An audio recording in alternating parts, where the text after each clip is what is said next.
악의꽃 8화 리뷰. 도연수가 사고 난 건 2005년 여름, 신분을 세탁한 건 2005년 가을입니다. 이들의 대화에서 공미자는 풀이 죽어있는 걸 알 수 있고요. 도연수가 차에 치인 건 난데 왜 운전자가 의식 불명 상태냐는 물음에 공미자는 자리를 피합니다. 백희성과 공미자의 다툼으로 백희성이 의식 불명이 된 게 맞는 것 같죠? 외과 과장이 된 백만우는 자신의 아들이 여전히 멀쩡히 살아있는 것처럼 해야 했기에 도연수에게 대담함을 요구하는데요. 도연수가 신분 세탁하려고 지문을 찍는 장면 중에 기계가 인식이 안 되자 질문으로 확인합니다. 아니 이게 말이 되나 싶지만 저는 불과 몇 달 전에 주민등록 등본을 떼러 갔는데 제 옆에 어르신도 지문 인식이 안 되어서 질문으로 신원 파악을 하고 저 역시도 인식이 잘 안 되어서 질문으로 마무리했었던 기억이 나는데요. 개인적으로 이런 부분을 활용한 건 아주 공감이 가더라고요. 이럴 때 나온 아이 김인서가 재등장했죠. 김인서는 노트북 절도를 하고 차지원이 잡아 얼굴을 보자 김인서의 얼굴은 멍이 들어 있습니다. 아버지의 불륜을 알았던 인서, 하지만 자신에게 둘도 없는 다정한 아빠였죠. 그런데 엄마가 불륜을 알아차리기 쉽지 않도록 신경을 무디게 하는 약까지 썼던 아빠였죠. 그런 상황을 아는 인서는 양심의 가책을 느끼고 인서는 진실을 마주하는 걸 택했었는데 엄마도 아빠도 우리 집도 다 나 때문에 다 망쳤다고 말하는 김인서. 그때 사실을 말한 게 너무 후회된다고 합니다. 아빠가 구속되고 힘들어하는 김인서죠. 인서 엄마가 경찰서에서 울면서 이야기합니다. 단순 가출은 기다리는 거 말고는 할 것이 없다는 최지섭 형사의 말을 자르고 오거리 근처 PC방을 찾아보는 게 좋을 것 같다고 합니다. 차지원은 인서 엄마에게 뭐라도 할 일을 준 거죠. 남편 도연수가 박경춘에게 납치되었을 때 뭐라도 하고 싶었던 자신처럼요. 그리고 김인서가 찾아간 직업소개소. 꼬마가 웬 직업소개소에? 이 직업소개소와 사건이 연결될 것 같습니다. 이장 사건의 범인이 도혜수라는 게 밝혀졌습니다. 전 도혜수의 얼굴을 보는데 저는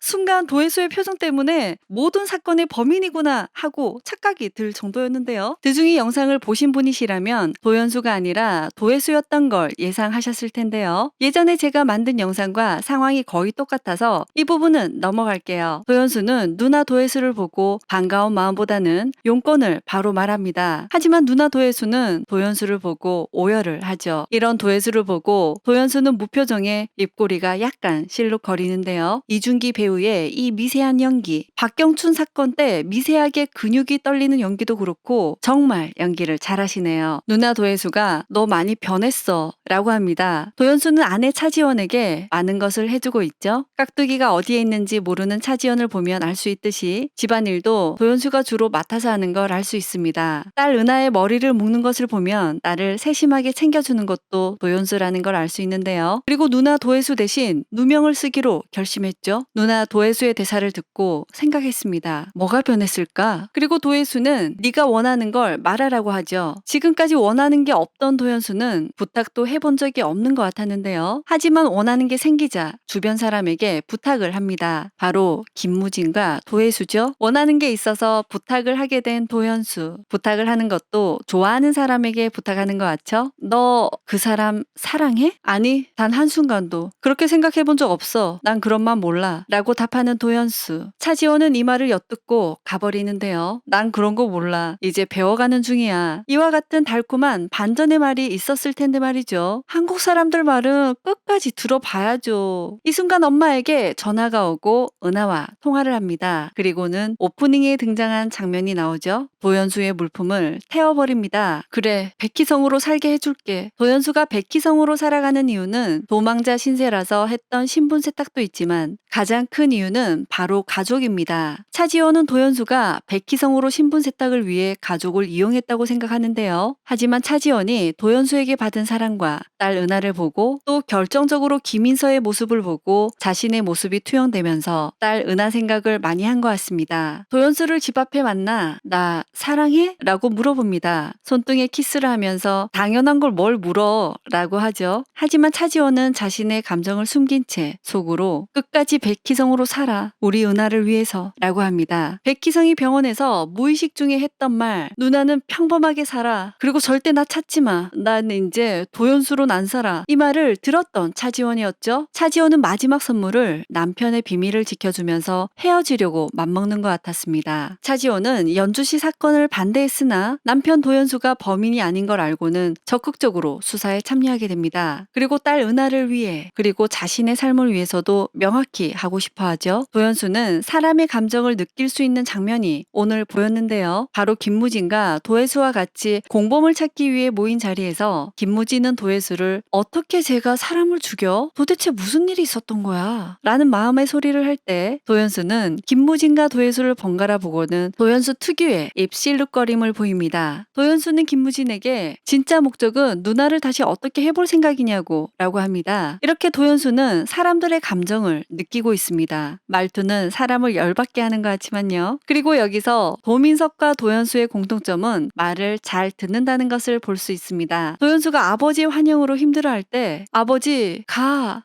라고 했을 때 아버지 도민석은 바로 돌아서며 아들 말을 잘 들었었죠. 이번에 나가려는 도연수에게 도혜수는 앉으라고, 앉아서 내 말 들으라고 하는데 역시 말을 잘 듣네요. 도연수는 변했습니다. 예전엔 바라는 게 없었고 지금은 있죠. 바로 백희성으로 살아가는 것. 차지원은 도연수가 죄가 없는 걸 확인했습니다. 그래서 억울하게 사는 대신 백희성의 삶을 살도록 눈 감아주는데요. 자신을 속였음에도 말이죠. 하지만 도연수에게는 백희성이라는 의미는 단순한 신분 세탁뿐만이 아니라 가족, 즉 아내 차지원과 딸 백은하와 함께 살아가는 걸 뜻하는 것 같았습니다. 누나 도혜수에게 가족 사진을 보여주죠. 차지원과 백은하 사진을 클로즈업 시키면서 둘이 똑같이, 성격도 똑같아. 나랑은 완전히 달라. 키우면서 계속 확인했어. 이 부분에서 확인할 수 있듯이 은하가 나랑 닮으면 어떡하지? 라는 고민을 했던 것으로 보이는데요. 다행히 사랑하는 아내를 닮아 좋아하는 도연수입니다. 도연수는 끝까지 누나와의 비밀을 간직했고 누나에게 전부 다 자신의 결정이었다고 하죠. 이렇게 자신의 가족을 위해서라면 많은 것을 희생할 수 있는 도연수입니다. 자신이 이렇게 소중하게 생각하는 백희성은 나의 가족이라는 의미로 꼭 지키고 싶은 건 바로 가족이라는 걸 알 수 있습니다. 이제 범인 사건으로 넘어가 볼게요. 이번 화를 보면서 진짜 예측 불허였습니다. 처음에 본방 볼 때 도혜수 팔에 적힌 번호와 백만호가 전화하려고 했던 번호가 같은 번호인 줄 알았습니다. 그런데 다시 보니까 범인이 도혜수에게 준 번호는 011-876으로 시작했고 백만우가 전화하려던 번호는 011-875-2332로 즉 다른 번호입니다. 정미숙은 구직을 위해서 전화를 걸었습니다. 그리고 남편 박경춘이 입원했다고 했었는데 병원보다 급하게 가야 할 곳은 과연 어디였을까요? 도연수는 범인이 만든 그 덫으로 정미숙은 스스로 찾아갔을 거라고 합니다. 버스를 기다리는 정미숙에게 전화가 오고는 이내 다른 곳으로 걸어갑니다. 이어지는 장면은 이 직업 소개서 장면입니다. 김인서가 광고지 월 300만 원을 보고 찾아갔던 곳인데요. 전단지에는 학력, 나이, 성별 무관하다고 나오죠. 피해자 7명을 보면 학력과 나이, 성별 전부 다른 것을 알 수 있습니다. 김인서처럼 가출을 하게 되면 돈이 필요했을 테고 직업 소개서를 여러 군데 전화했을 수 있겠죠. 그런데 단 한 곳에서는 유난히 좋은 조건을 제시하게 됩니다. 이 직업 소개서는 연고가 없는, 즉 사망해도 찾을 사람이 없는 사람을 대상으로 진행한 것 같았는데요. 김인서가 가져온 월 300이라는 전단지에 적힌 것처럼요. 여기서 김인서가 이력서를 적는 장면이 있습니다. 아직 미성년자가 이력서를 적는 부분이